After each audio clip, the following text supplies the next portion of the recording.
go time.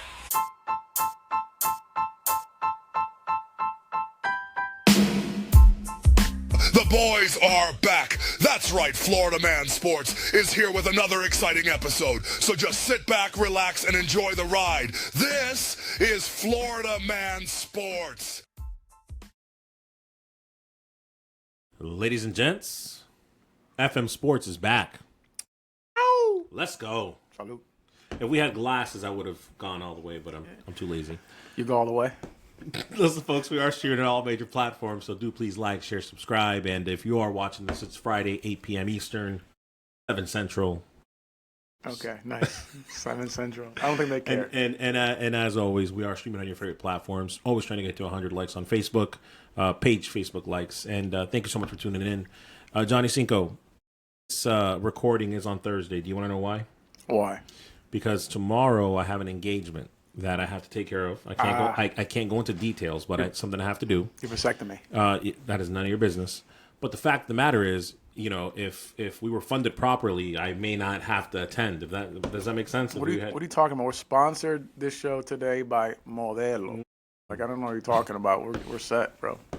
There you go. And so, well, we're getting there.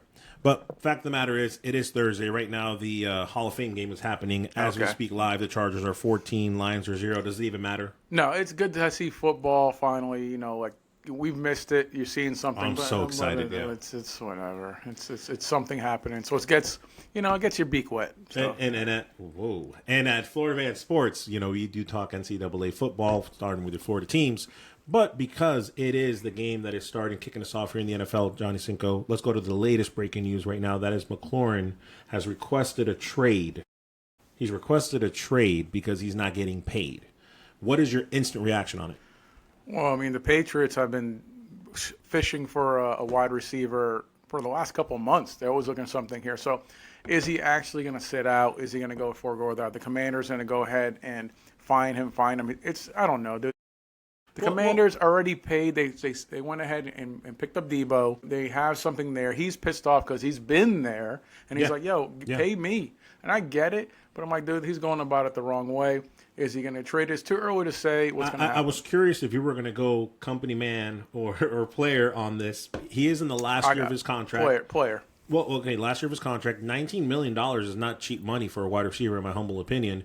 That is what is due to him this year. And yes, after this, there's not a contract yet. But for you to sit out, for you to take the penalties, I don't necessarily agree with him, honestly, on this. I'm not, seriously, like, at the end of the day, you signed that contract. You knew what you got yourself into. If you produce like you did last year, you're going to get paid. What's the rub, I guess, is what I'm trying to get at. He's a top 10 wide receiver. In my opinion, I have him as a top 10, like 9, 10 right there. I have him as top 10 there. So he's a top 10 guy. Debo, I think he's a better wide receiver than Debo. Debo is about one Big Mac shy of being a lineman. So it's just kind of like, okay, well, so it's and he's getting paid well, you know, in the 20s. So I get it for him. He wants to be getting paid. Everybody's getting paid. The dollar amount for the wide receiver position has gone up. It's his last year. He's due. So why is he going to do it? Is he going to go ahead and play this whole year just for the Commanders to franchise him? Let's start here. Do you like the move? Because to me, it's clear that it's the agent that is doing this, right? There's a plan to bring it out right now. My end result, Johnny, is going to be that he's going to get paid. The Commanders are going to pay him. This is a money move by his agent is the way that I see it. And I guess we'll find out if it's a good move or not. But at the end of the day, Jaden Daniels, you don't know if he's going to have a sophomore slump or not. He's probably not. He's probably the real deal. C.J. Stroud kind of had a little bit of a sophomore slump, kind of. Did he? He made the playoff? No, but he kind of had a stat-wise. And so we don't know what's going to happen with Daniels, so you kind of want to have his best receiver taken care of before it starts. My thing is, Johnny, at the end of the day, he's going to get paid. Do you think he's going to get paid, or are you going to stick to maybe he goes to the Patriots? What do you think is actually going to happen to him? I think he's going to get traded. I mean, this is new ownership. Wow. This isn't established ownership that wants him to go is going to pay him out automatically. The new ownership, because of the fact that if he's for real, if he's doing this being for real, it's like, I am sitting out. If he sticks to his guns, the Commanders are going to trade him. If it's just playing softball here. I think it's softball. I think it's softball, yeah. So I think if he sticks to his guns, they will trade him, and he'll get paid. Another team will pay, like the Patriots, will pay this man. So it depends on what he wants to do. Is he going to go ahead and risk a few $1 million sitting out and eventually force the trade? Right. Or is he going to go ahead and call their bluff? And to be fair, the guy, I don't necessarily have him in my top 10, but that's a whole other debate. To your point, I will say he does have 1,000 yards receiving every year, except for his rookie year. He had 900 yards receiving, so he's been a very good. You're knocking this guy. You're knocking this guy, but he's. I'm not trying to knock him. I'm just not. He's 6 foot. I don't necessarily have him in his top 10, but that's neither here nor there. I get what you're saying, but you're looking at production. He's not Mike Evans, but he's Mike Evans-esque. So it's like 1,000 yards, guarantee. This rookie year is only year he didn't have it. He is the Commanders' guy. He's the guy. He's the face of their franchise. That's fair. And go and pay the man. The Tampa Bay Buccaneers. I didn't think they were going to pay Evans, but they're loyal. They respect the guy, so like, I'm going to pay you. And for them not to pay McLaurin, it's like, dude, pay the guy. He's earned it. I'm not saying he has to be the top paid wide receiver. No, but I think he will get the bag, and that's why you have an agent. Florida Man Sports streaming on all major platforms. Always want to talk about our Florida teams. Jonny Cinco, and I'm just searching right now. Another latest thing that just came out is the Madden ratings came out. So the big thing with Madden is the rookies, right? Where are they at? And wouldn't you know, Jacksonville Jaguars, Travis Hunter found himself in the highest rating as far as Madden with an 84. Question, because we know we love football here, we love Madden as well. 84, too high, too low, or just right? Listen, it's fine. I'm telling you right now, with Jacksonville, Thomas, that's going to be my top wide receiver in fantasy. That dude is going to blow. Wait, this is not the fantasy episode. I know, I don't care. I'm letting you guys know. That dude is going to blow up this year. This upcoming year, he's going to go nuts. Not Cheetah. So, no. Revitalizing his career. No. I'm not saying that there's not receivers who are going to do. But this guy is the guy. Hold on. So, hold on. I wasn't even going there, right? But that's why I love the way that we're doing this here, this episode. So, hold on. Let me just make sure I'm understanding. 1,000 yards receiving, yes or no? Oh, more than that. My God. Yes. The guy that's supposed to play two dual roles is going to have over 1,000 yards receiving. I'm not talking about Travis Hunter. I'm talking about Thomas, dude. Thomas is going to go ahead. Okay, but I'm talking about the Madden ratings and Travis Hunter. Travis Hunter, who got rated an 84. Was that too high or too low? That was the question. I ignored it and just quickly said, okay, that's great. Just talk about Jacksonville guy that matters is Thomas. I got you. So it was like with Travis Hunter, dude, that's way too high for a rookie. But no, Thomas is the guy this year. This year, that dude... He showed what he can do his freshman year, his rookie year. But I'm telling you, his second year is going to be... I'll agree with you. I'll agree with you with this, whether you like it or not, with the whole Travis Hunter fiasco, right? At the end of the day, he's going to get more attention. You're going to get players that want to completely try to shut him out to show off and whatnot. And so, to your point, Thomas is going to be a little bit more open, in my opinion. No, Thomas was a beast his rookie year. It's only going to help this year. But from everything, even if you're looking at the training camp with Jacksonville. The dudes, kind of like what you said, they're looking, they're moving him and using him a lot more in the corner position than the wide receiver position.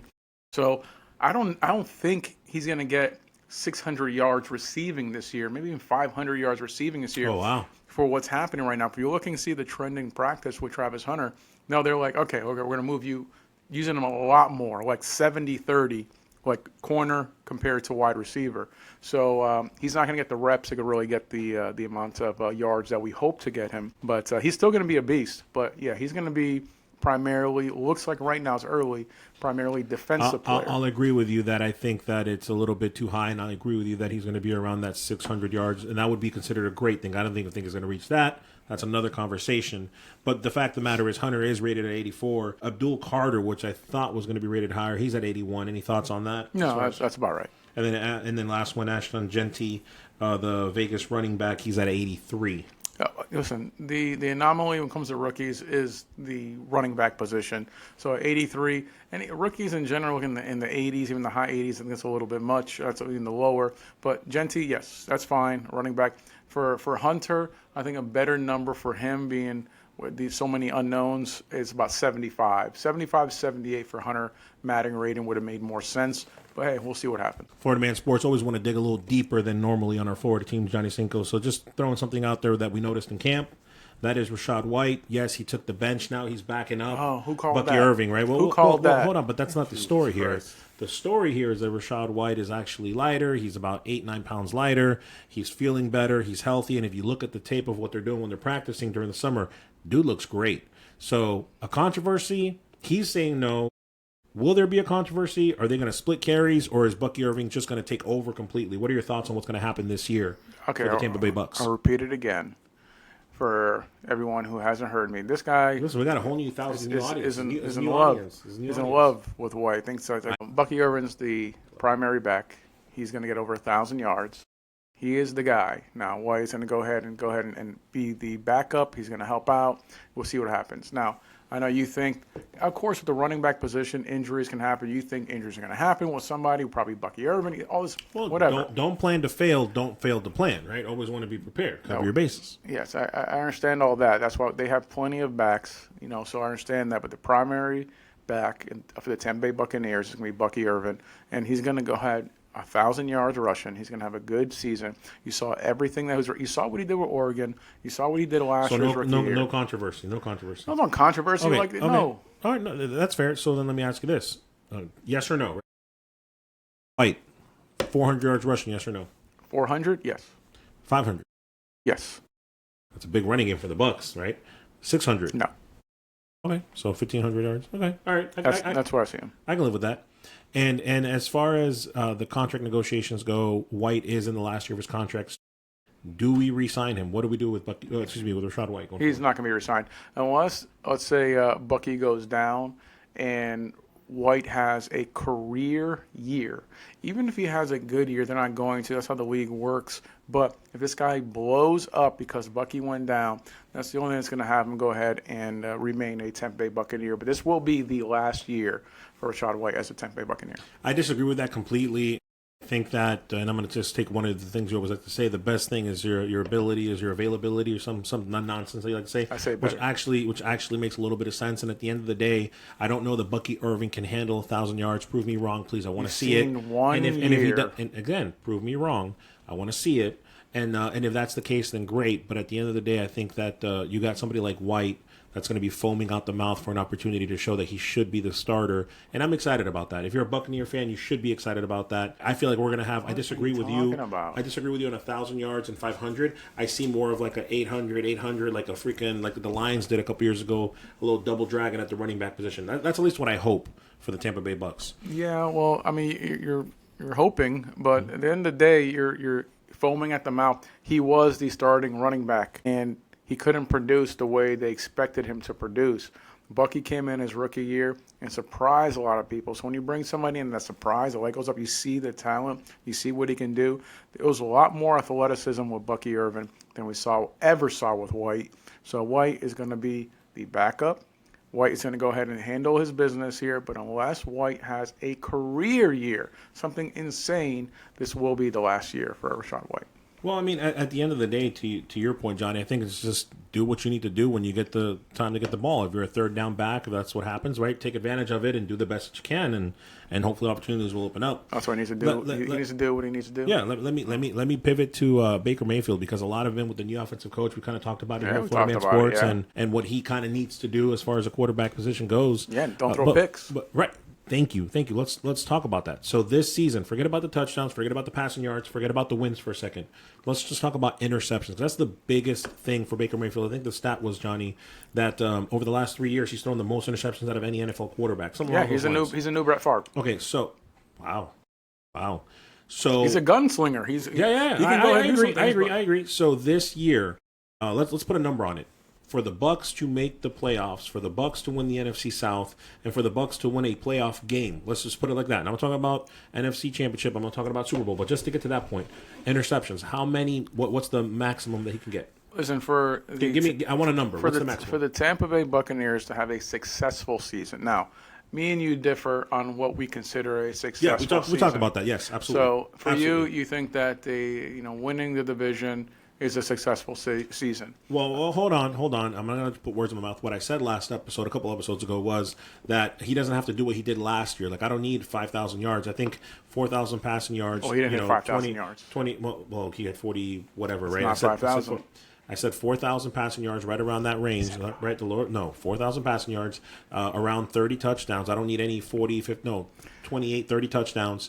And minimizing the interceptions is what I wanted to see, and then you chewed my neck out about that. So the question is, how many interceptions? What's the maximum that he can get to to have a successful For me season. to see Baker Mayfield as an elite quarterback and take this team to the next level, he has to keep the interceptions to single digits. Simple. He can't have more than 9 interceptions all season.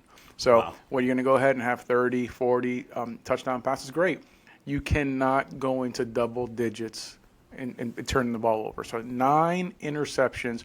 You better not fumble that damn ball either. You have to protect the ball. You're a smaller quarterback. You've still been very good with protecting it in that realm, but still, if we're just talking about interceptions, you better keep it single digits, no more than 9. We were close. I was going to say 12. I love the analogy that you just made that he's like this generation's Brett Favre. I actually agree with that. That's a really, really good analogy in height, more or less, but also the gunslinger part. But look, at the end of the day, I think 12 interceptions or less, I think that puts us in a pretty good position. Too much. Right? I think it does put us in a good position. The other part of the story, Johnny, we just guaranteed his money, right? That just happened a couple days ago where the Bucs guaranteed this year, which is, in my opinion, it's a formality. It's fine. But the real question is, instead of doing that contract extension now, they kind of, I don't know if I'm going to word this properly, they kind of were like, no, we'll guarantee you because we want you, but there's no commitment yet. Exactly what I said they should do. So what does that say about the organization? What does it say about Baker Mayfield? What is the end result here? That's the real question. Listen, we spoke about this, and you were like, no, go ahead and do it. Go ahead and extend them. Like, listen, no, there's no need to. There's no need to extend them right now because whether you obviously, for the most part, you want to go ahead and extend somebody early to save a few dollars. There's no big names in the quarterback position right now that's due for a big payday. So there's nobody really left. The market is set. There's no reason to do it unless you're foolish because things happen. Crazy injuries happen. We watch a lot of football where things happen. Let's go ahead and give this guy this extension. Some crazy injury happens this year. It's not necessary. Look, Baker has solidified his standing with Tampa Bay. He's rebuilt his career right now. There's no other suitors. He ain't going anywhere else here. Let him go ahead. We're going to show you good faith by genius move by your boy Jason White. So it's like, I'm going to go ahead and just guarantee your contract. So I'm giving you the breadcrumbs, showing you stuff, showing that we care about you, but I'm not going to give you that contract extension until you actually show me something. Win some playoff games, not one. Get us to the conference championship. Show me you can do something. Show me you can have a season with single-digit interceptions. Show me that you're an elite quarterback. Show me you're a top 10. Show me you're a top 5. Really take that big leap that we all expected from a number 1 QB. So then let me ask you this question. Let's just talk worst case scenario here. Florida Man Sports should be on all major platforms. If, let's just say hypothetically, we get the injury bug like we did last year, but to the point where, let's just say hypothetically speaking, the Bucs miss the playoffs, right? You have them missing the playoffs. I don't, just so that we're clear. Yeah. Okay, let's say that happens, what you said, right? Are they not going to sign Mayfield? It's an honest question. No. Before you answer.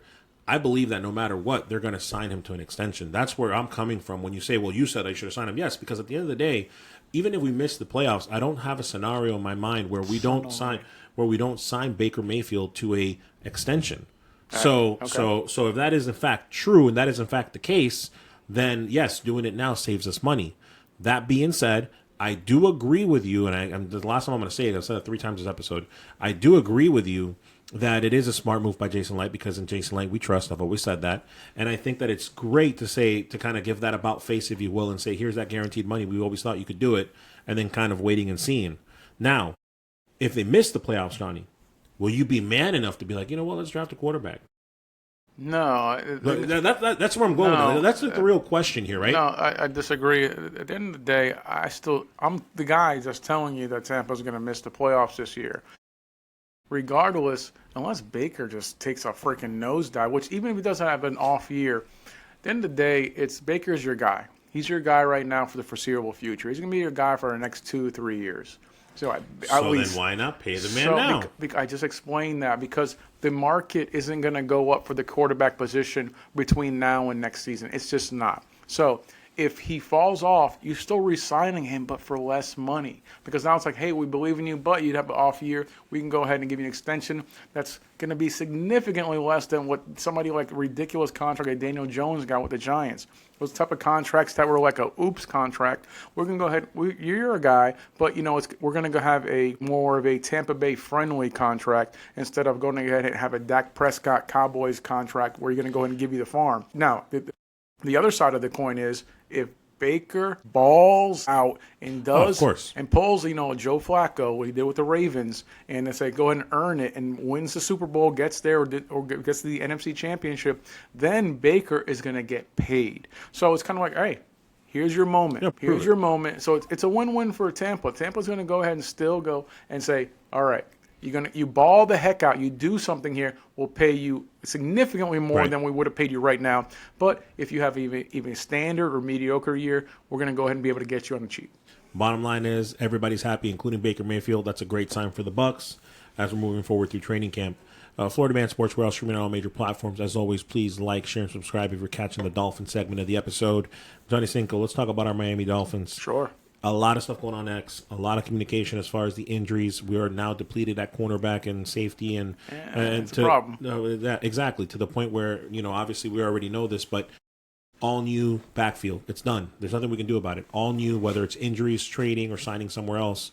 So is the rug kind of pulled from under us for Miami, Johnny? I mean, do we still have a chance to be excited about this coming season? Because I want to remind you that the reason why we went 8-9 last year is because of injuries. Well, now injuries came early. So what do we do from here? I'd rather have injuries come early. You prepare, you know what's happening here. If they start happening in midseason, it's a problem. Listen, this offense is capable of being the number one overall offense in the NFL. So I'm not concerned about it. Obviously, defense, you have to go and be careful of it. You have to be mindful. They're going to give us some points, but they can put up some points. The key here is Tua stay healthy. Those receivers stay healthy. Does your running game stay healthy? So if those things stay healthy, then I know this is Florida Man Sports, and we always want the best for our teams. I hope that we have our first year here in Florida Man Sports where all three teams are in the playoffs consecutively. But I hate to be the bearer of bad news for you, Jonny Cinco. Yeah, what's up? Okay, the offensive line compared to, let's be real, Florida fans, last year was a joke. We have a lot of problems on the offensive line. Yeah. Okay, let's talk about health-wise. We already talked about the defense is depleted. To sit here and say that the offense, what you just said, blew my mind. The offense is going to have one of the most powerful offenses of the year. Your defense has to help you just as much for you to have the time to do the offense. So it doesn't make sense what you're saying. Is that what I said? No, I said that. No, you said you're one of the best offenses. That's what I said. I know you had a couple beers, and the memory's going. Well, the memory is going. Let me explain something too. I said is that the offense is capable of being a number one offense in the NFL. Okay, they have. Okay, I paraphrased. That's my point. They can. They have the weapons to be the best offensive But you weapon. got to have an offensive line, Cinco. You got to have more than just one running back. The Lions, the Eagles, right? The Bucks now with White and the double dragon of the running game. The double dragon. The double dragon. You like that, right? The Lions had that. Yes. You're talking about what the Lions had with Gibbs and Montgomery? Yes, of course. That's it. Please do not say that White and Bucky Irvin is Gibbs and Montgomery. Right? No, it's not. That's not the same. The fact of the matter is it can't be a top offense if the defense is not in shape. So, again, the question was, cause for concern, you're saying no, you're happy that it's happening early, and you think it's enough time for the Dolphins to figure it out? Listen, I saw an interseason of football where a team had the number one overall offense, the number one overall defense, and still not make the playoffs. And that's the San Diego Chargers there when they had the worst special teams and still just do something else here. So things happen. So you can see these things here and figure it out. So if the Dolphins can get their offense the way they think, that we all know that they have the capability to be in the top, if not the number one overall offense. Yes, their defense worries me. It should worry you. There's a lot of injuries happening. You name some in there. We're already worried about the secondary. Then here they're dropping like flies. So it's a problem. They're making the moves to go ahead and replace those guys here. We hope that they figure these things out here, but it's early enough for them to try to figure out. This man is hopeful. This is Florida Man Sports. I'm going to be hopeful too. I'm not as glass half, what is it, half empty? Or you're a pessimist. Yeah, so I'm just funny. I'm not, but in this situation, I am because I got burnt last year. You hate everybody but Buccaneers. Because I got burnt last year, and that's the reality with the Dolphins. At any rate, let's see what's going to happen. Florida Man Sports, Jonny Cinco. Before we put a bow on this one, right? We are going to talk about fantasy football. We don't want you to miss that episode. Just thinking out loud here, though. We're not talking about players. We're not talking about rankings. We're talking about anything. But we are going to talk about preseason. Your favorite. Yes. Here's the question. Here's the question. Pivot to this. Here Practice. We go. When should you have your fantasy football draft? Should you have it week 1 of the preseason? Week 2? Wait till week 4, when should you have your fantasy draft? Well, common sense will dictate to anyone listening, please. Commissioners dictate. Commissioners, listen up here. There you go, commissioners. So, morons will go ahead and start it up early. There's some people doing it now, complete idiots. And at the end of the day, you should wait until all preseason. And they play very little. A lot of the first, string guys play very little towards the end. But still, wait until all preseason games are done. You don't want to get in a situation to where you have a draft and then your player gets injured in practice, gets injured in the preseason game. These things happen beforehand. So you have a fresh slate. You know exactly what you're dealing with there. So, for me, set the draft a day or two before the opening game. It's kind of like, all right, just if you're able to kind of set it up there. You got a couple days between the last preseason game and the opening day, probably about a week. You got about a week and a half between the last preseason and the first game of the season. So somewhere in that realm there is where your fantasy draft should be held. That's my opinion because I'm not a moron. So this is why you're always going to get two perspectives. Bottom line, it's very simple. Anytime after week 2. After week 2, you know what happens. No, what? Yeah, stop. No. After week 2, you know what happens. People rest. They only want to see the first 2 weeks, and then they watch the rest of the people that are going to get unfortunately cut play the game. You know it, and I know it. So I don't know what he's talking about. No. Week 2, don't be inconsiderate and wait till September. Wait till the week 3, week 4, and people have birthdays, holidays. September's a very popular month. It is. It's one of the least popular months. It is. What's going on in September? Listen, back to school. School starts. School starts in August. Don't be inconsiderate. Exactly. So in don't be inconsiderate. After week 14, which is August 14th, you have my permission. You have my permission to have the draft. That's why Green Day had a song said "Wake Me Up When September Ends" because nobody gives a crap about September. The fact that you're quoting Green Day tells me all I need to know about. When September we're trying to get viewers, right? Wrap this up. Sensual boys. Hey, if you guys like that, just go ahead and subscribe. You had one job. Listen, at the end of the day, I'm right. You're wrong. Okay. Let's accept that. Let's move on from it there. But we appreciate you guys listening and watching. Please go ahead and subscribe. Please like our page there on Facebook. Go ahead and watch us on X or on YouTube. And you can go ahead and listen to us on Apple Podcasts or Spotify if you like. Either way, we appreciate you. Listen and watch. Okay, any final words, Chris? Yeah, fantasy football's coming up. NCAA, we got you covered. Let's go. You're wrong. Gotcha.